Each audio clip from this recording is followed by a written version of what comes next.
If I have some inspirations and I want to get my first collection made, can you let me know the design process, how I can go about it, and how to crack lower MOQ manufacturing? अब देखिए, अगर आपको अपने खुद के products design करने हैं versus मतलब किसी का बना हुआ माल उठा के आपको बेचना है, Yes. तो आपको उसके लिए देखिए डिज़ाइन के लिए तो क्या है कि आजकल बहुत सारी वेबसाइट्स से ना फ्रीलांसर्स मिल जाते हैं, Okay. जैसे Upwork, fever, freelancer.com, lot of them. Okay. There you will easily find designers, right?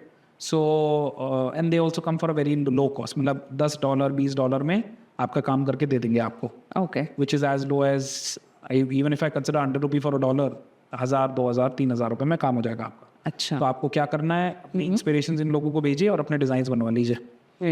और फिर उन डिज़ाइंस को आप इस तरीके से आप डिज़ाइन क्रैक कर सकते हो.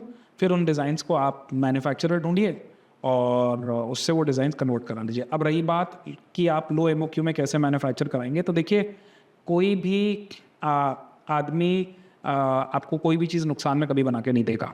तो मेरा ये सोचना है कि आपको मैन्युफैक्चरर ढूंढने के लिए और वो आपको आपकी चीज़ लो MOQ में बना के दे, इसके लिए उसको भी आपको अपने विजन के साथ अलाइन करना पड़ेगा.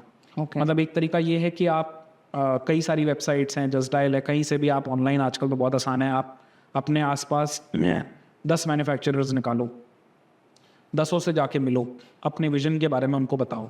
उनको बताओ कि इस तरीके की चीज़ वो आप करना चाहते हो और अगर आप बढ़ोगे तो आपके साथ वो भी बढ़ेंगे. पर उनको इस तरीके से आपको मतलब they'll have to help you Yeah. in not overcharging and not making an MOQ limitation on you.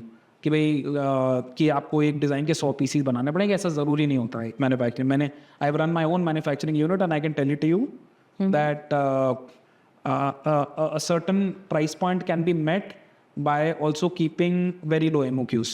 Okay. Right?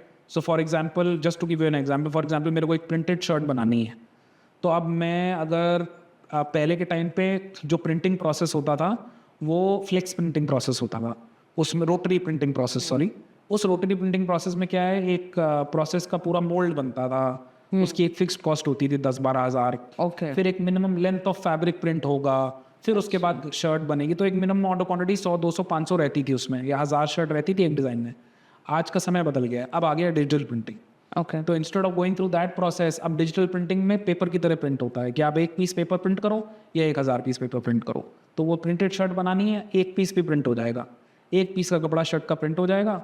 किसी भी मैन्युफैक्चरर को सैम्पलिंग रेट देकर, अगर यूजुअली आपका एक शर्ट को मैन्युफैक्चर करने का नॉर्मल रेट फॉर एग्जांपल 150 रुपये है, तो वो आपसे 300 रुपये चार्ज कर लेगा, पर आपको वो शर्ट बना के दे देगा. तो हो सकता है शुरुआत में आपको मार्जिन ना मिले, Yeah. बट आपको ये पता है कि अगर आप शुरुआत में थोड़े मार्जिन में भी काम करोगे, eventually you can actually once you have quantity, आप उसके साथ बात कर सकते हो और उसको ये इस तरीके की डील हो सकती है कि भाई उसका एक कारीगर एक दिन में अगर 5 पीस बनाता है, ठीक है, अगर आप उसको 5 पीस देने लग जाओ एक दिन में, तो फिर वो आपका रेट जो आज आपसे 300 चार्ज कर रहा है वो 150 चार्ज करेगा. तो इतना ही फर्क होता है इस इंडस्ट्री में. कोई आपको बोलता है कि 50 पीस मिनिमम बनवाने पड़ेंगे, तो वो तो खाली बोलने के लिए बोल रहा है, ऐसा ज़रूरी होता नहीं.